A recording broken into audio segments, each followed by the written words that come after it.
Welcome to the Everyday Miracles podcast, where real life stories of hope and inspiration are shared. Every day, miracles are happening all around us, yet we rarely hear anything about them. Why is that? I'm Julie Hedenborg, and I've committed my time and energy to bring these stories to you, including some of my own personal experiences. My hope is that you'll be impacted the same way that I was. Join me in my journey to inspire change in a world that so desperately needs it.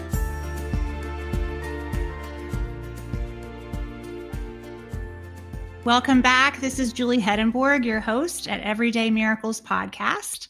And today I have my first family member on the show. I have so many great things coming, and this is one of them that I'm just so excited about. This is my cousin, Randy Halcomb. He's out of Enterprise, Alabama today. And he has a wonderful share about a test that he had. It was given by God. And at the time that it was happening, he felt it was very clear that God was asking him to do something that made absolutely no sense whatsoever. And we are tested here on earth. And I'm just going to let Randy tell it because he does it better than anybody. Randy, welcome. Yeah, I'm excited to be here, Julie. Can you tell them a little bit about your background, just to kind of set up the story? Okay. My name's Randy Halcomb, of course. I live in Alabama today. Growing up, my dad had been in the Marines and raised our household like the Marines. And at 16 years old, I actually went 4 hours from my parents to a Christian boarding school in Oneida, Kentucky, at 16 years old. And it's right out of high school. I didn't have money to go to college, so I joined the Army. They sent me to Fort Rucker, Alabama, and that's why I'm down here in Alabama now. I met a tenant farmer's daughter. Tenant farming is, just almost sharecroppers. She was the baby of 7 kids. She didn't have any money, and I would meet her places because she was ashamed of the shack she lived in. Later on, we got married and went to college together and became school teachers. And we actually went back and served as missionaries at that school in Kentucky. And her parents got sick. We moved back to Alabama. I became a local school teacher. I was a computer teacher. And one day the librarian came to me, and I worked on computers, and she said, the VCRs tore up. Is there any, can you look at this VCR? And this was back when VCRs were $500-600. And they just come out. They hadn't been out long. And I said, well, I'll look at it, but I don't know about repairing it. I took it apart at my kitchen table. We lived in Heath Trailer Park. I'd given $4,200 for the trailer we had lived in. We didn't have anything. We were just a young married couple trying to make it in this world. And I took the VCR apart. She said, I can't find anybody anywhere to repair his VCR. So I took it apart, found out inside it there was a little moving part that was not working just right. Found out where I could buy that part for 50 cents. I repaired the VCR, took it back to the school. She was all excited, but she told me that she couldn't find anybody anywhere to repair VCRs. And that planted a little seed in my brain. So what I did is I put a little ad in the newspaper. I repair VCRs. I would come home after school. The machine would just be blinking like crazy. I would call people and say, hey, I've only ever repaired one VCR before. And they'd say, we can't find anybody to fix this $550 machine. Will you at least take a look at it? Pretty soon I would ask them what's wrong with it. When you put a tape in, they would tell me I could fix 80% of them. I had VCR stacked all around my trailer. My sweet wife put up with that. And then we decided to open a VCR repair shop. I was making as much money repairing VCRs from my kitchen table than I was teaching school. Wow. And I said that, now's the time to. My wife had taught school for a year, and we were teaching junior high school, and they were driving us crazy. So she said, oh, I tell you what, I will run the VCR repair shop during the day, and you can come over and run it at nighttime, and we'll both work at the VCR repair shop on Fridays and Saturdays. We're going to be closed on Sunday. As Christians, God has really blessed us. So we're going to be closed on Sunday. And so we decided, since videos were just getting hot, and there was one big video store in town, a big chain, that we would rent movies, put a few movies in there to rent. And we rented them for 99 cents because we were making money on the VCR repair. Well, that was unheard of back in the 80s and 90s to rent movies for 99 cents. They didn't have any red box back then or anything like that. And so everybody came to our little VCR repair shop. And Julie knows my story about the trouble we went to try to borrow money to start a business. Banks won't loan you money if you don't have money. Later on, those same bankers would cross the street to talk to me and say, is there anything we can do to help you? But God's plan was, and we prayed about it, was to open this VCR repair shop. And we were going to have family movies. We had a religious section. We had all the family movies we grew up on, and we were going to be the family video store. And we rented those family movies, but we rented also other movies, the latest movies that came out. People wanted them, so we would buy them, and pretty soon we opened another video store.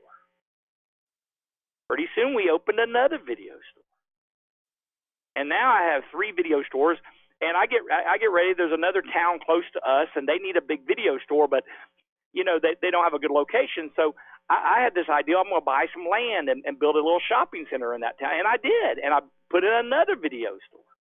Wow. And God blessed us. We ended up building another shopping center and putting in another video store, and we had this chain of video stores, and we're going along making more money than I've ever seen before. I've never seen that kind of money. We would pour the money out on the table on Friday and Saturday night. It would cover the table. Wow. I was able to give to missionaries, to give to my church. I taught Sunday school. I'm a good person, and we're going along. We're making all this money, and I'm buying the movies that the public wants to watch, and I'm renting them out, and we're making just unbelievable amount of money. It just totally changed our whole life. We went from living in that trailer to a little bitty house, but the amount of money was bankers would fight over my loans. Wow. And God blessed us financially. It rocked. And one day I got a toothache. 9 years in the video business with a chain of video stores, owning shopping centers. I get a toothache, and I go to see my dentist, who I've known for years. He's a good Christian guy. My tooth is hurting. By this time, I'm no longer teaching. I'm just running the video stores. I have a bunch of employees, and he says, "I'm so happy to see you." And I said, "I'm so happy to see you too, Doc." He walks me down this hallway. He walks me past this room. He walks me past the other room. Meantime, it's one of those toothaches you can feel your heart beating in your tooth. Oh, yes. And he takes me back to his office, and he's pacing back and forth.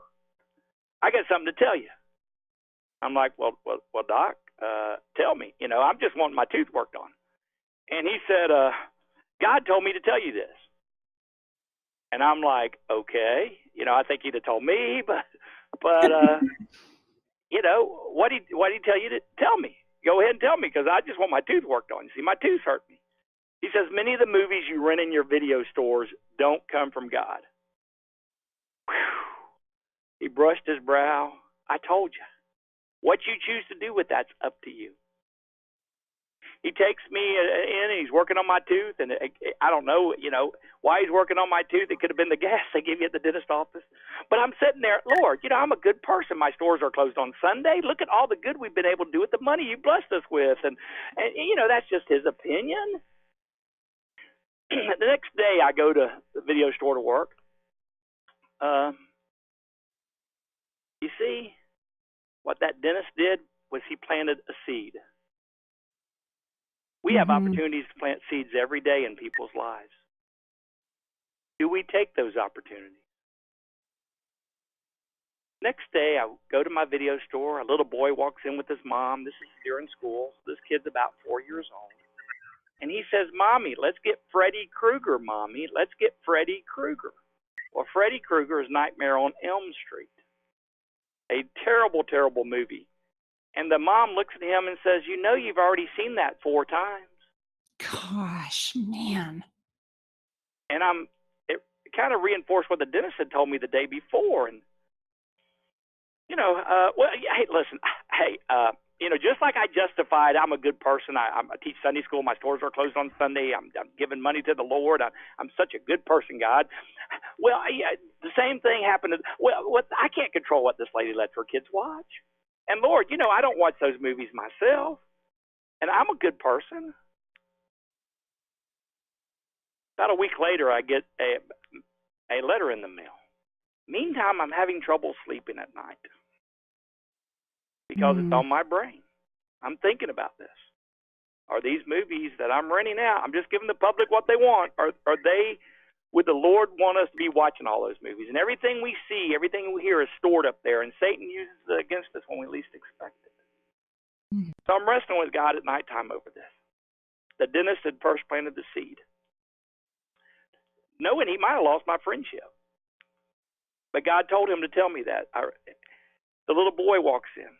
I get a letter in the mail from a little girl. She says, Mr. Halcomb, I'm a third grader at Hillcrest Elementary School, and we were in one of your video stores getting a cartoon. And as we walked over to get a cartoon, we walked through the scary movie section. And there on a box in the scary movie section was Satan's symbol. Do you think those are the kind of movies the Lord would want you to rent as a Christian? Because I hear you are one. Wow. Written in a third grader's handwriting.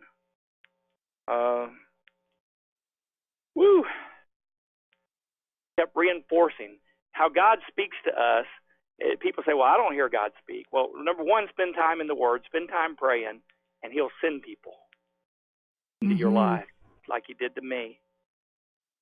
I go to see my banker, and I said, the president of the bank, I'm thinking about selling my video stores. He says, I've seen your deposits. Why would you ever want to sell those video stores? We could pour the money out on our kitchen table on Friday and Saturday night. It would cover the table. Wow. Huge piles of money. Making money hand over fist. I was buying and selling videos, helping other small video stores, because I was the big independent chain of video stores. And the president of the bank says, why would you ever want to sell those video stores? I've seen your deposits. And it came to me, this scripture. For what does it profit a man to gain the whole world and lose his soul? I'm taking the money God has blessed me with. I'm buying the hardest R-rated movies I can legally rent just to make a buck. Didn't start out that way. I started out with a family video store, with renting the family movies and the Christian movies. What does it profit a man if we gain the whole world and we lose our soul? He says, you think the Lord wants you to get out of the video business? And I told the president of the bank, I sure do. And being a Christian man, he says, you need to listen to him then. Started praying about it like crazy. Went home and had a family meeting with my family. My 12-year-old daughter has albinism. She's an albino. She's legally blind. She's 12 years old at the time. And I said, Daddy's thinking about selling the video stores. And she asked, well, why, Daddy? And I said, because I feel like I'm a smut peddler. I'm taking the money God has blessed me with, and I know it's His money, and I'm buying these hard R-rated movies and renting them to people just to make money. And I feel like, I'm not doing what the Lord would have me do. I wrote down on a piece of paper everything I'd reinvested for the 9 years I'd been in the video business. I paid my taxes, reinvested money, paid my taxes, reinvested money, paid my taxes, reinvested money. So I wrote down what I had done for 9 years, what I'd reinvested on a little piece of paper, folded that piece of paper up, prayed over it, folded that piece of paper up, and put it in my pocket. And I'm like, well, Lord, I'm making so much money. Lord, if you really want me to get out of this business. And by the way, at this time, in the late 90s, nobody was getting in the video business. There was huge chains and a few independents like myself. Everybody was getting out of the video business. So, Lord, somebody will have to buy me out. And we own all these shopping centers. Somebody's going to have to sign leases for long-term leases. And all my employees, they're like family. Somebody would have to rehire all my employees and agree to keep them on. And Lord, it's your money. And I've reinvested this for 9 years. Surely you don't want me to just give the stores away. And I started praying specifically, Lord, whoever would buy us out, I know, Lord, they would, they will want to keep all my employees. They will rent our shopping center spaces, and we'll get paid this amount for them. thinking that, oh yeah, the odds of the Lord doing all that. Yeah. Pretty, and we had stacks of money on our, with more money than we ever knew what to do. We were really taking care of my wife's parents, who were poor folks, who, and God blessed us hand over fist financially. And Lord, are you sure you want us out of this?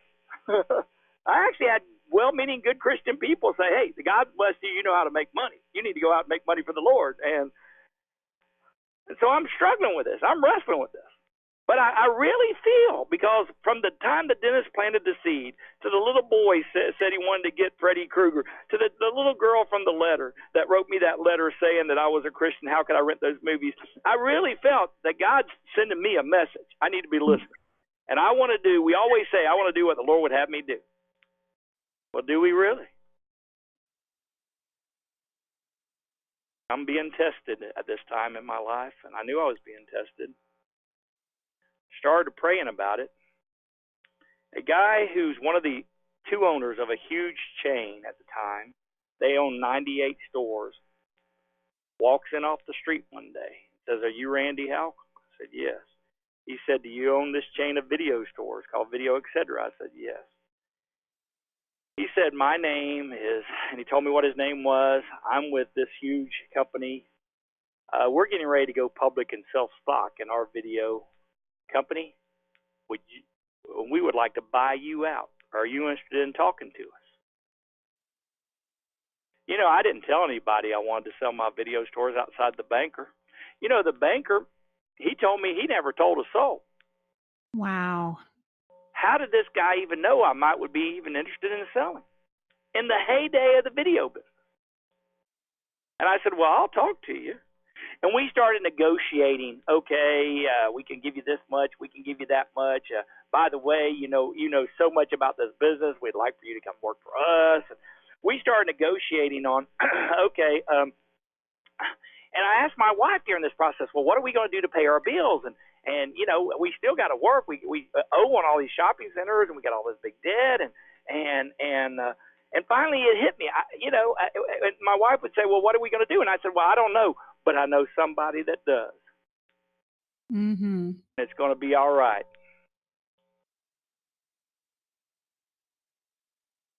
So I start praying about it. Finally, I meet with them at their corporate office. The guy slides. He doesn't know if I'm going to agree to whatever he's saying or not, but he slides me this piece of paper, this contract, and he says, this is the most we can pay you. We're going to keep all your employees at the pay raise you just gave them. We're going to rent all your shopping centers with long-term leases. And this is how much we're going to pay you for your stores. The final dollar amount looked kind of familiar. I never told them that dollar amount. But I get the little piece of paper out. It's the exact same dollar amount. I'm sorry I get emotional, Julie, when I tell this.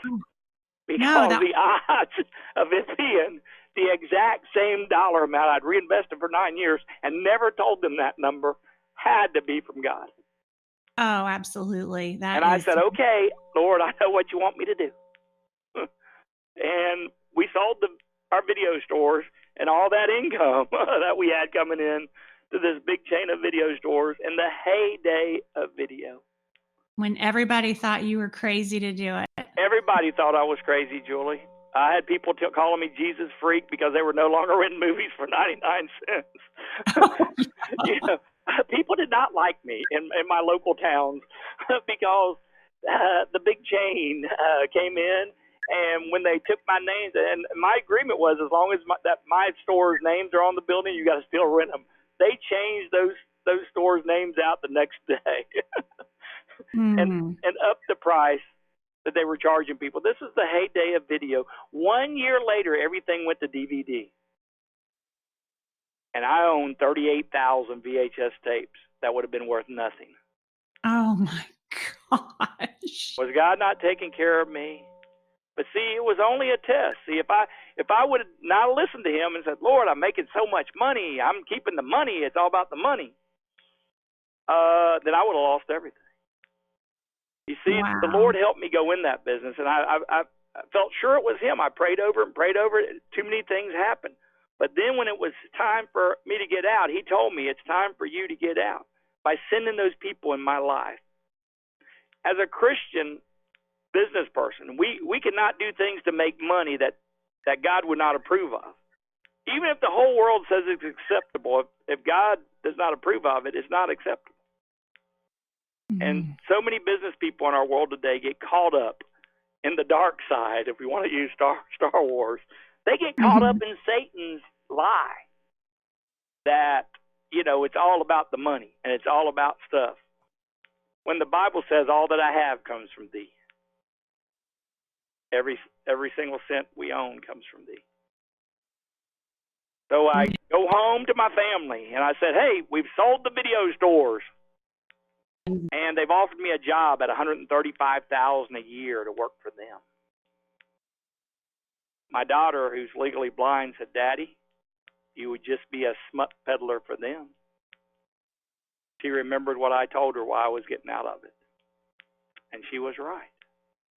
And I went back to school and became a college teacher and taught college classes on entrepreneurship and money management and quote scripture. And I told my college I was teaching for, I'm not taking this job for the money. I just want to be serving the Lord. And I became like the Blues Brothers. I was on a mission from God. And here I was to try to teach others about money management from a biblical perspective and how God has blessed me. And I quoted scripture in my college classes, and the dean came back and said, is there any way we can put more students in your class? And God really blessed me as a college professor. And he got me that college job. I could go into detail how that. But every aspect of my life, I'm older now. I can look back on life.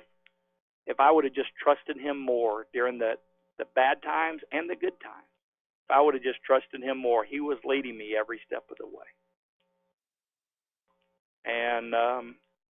And so we have to remember, if we try to gain the whole world in this world by doing things immoral or things that God would not approve of, we could lose our soul.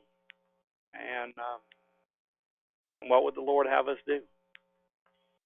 And that's my story, Cousin Julie.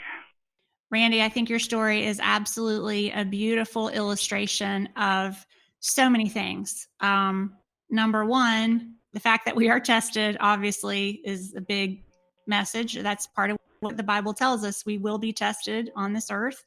Number two, one of the things I love is the way God provided from the very beginning, just with simply fixing a VCR to help someone out, and led you into so much success that you were able to do so many things. But then he also clearly communicated to you, and you felt it with the first message, and then in your gut, and you praying so specifically like you did. I think we were talking about this the other day, like so many times we fail to be so specific. And when you're at a crossroads and you're not really sure, like you've got to pray and ask God specifically, and you'll be surprised sometimes how he will show you. We just have to ask. And I'm just blown away that the number being the same, there's so many great points to it. And I just thank you for sharing it. Well, I always get emotional, Julie, when I share it, especially every single thing I prayed for specifically, it was like God just said, okay, I'm going to give you this, this, this, this, and this. Now are you going to give up that kind of money? And it was really a test. What had happened is we started out renting religious and family videos. But before we knew it, we were renting videos that we would never watch ourselves, never let our kids watch, be ashamed if godly people knew we were watching. So we would never watch those movies, but I was supplying them. I became the drug dealer, supplying what the public wanted. And many times we as Christians will start out in life wanting to do God's will, but the world will suck us in to what they say is acceptable. And pretty soon I didn't even realize how far I'd gotten sucked into what the world says is acceptable things that would not be pleasing unto God. And sometimes, though, see, the dentist took a risk. He could have lost my friendship over that. Mm-hmm. But sometimes God calls us to be specific, and we talk to people out of love, and he did it out of love. And I knew he was doing it out of love.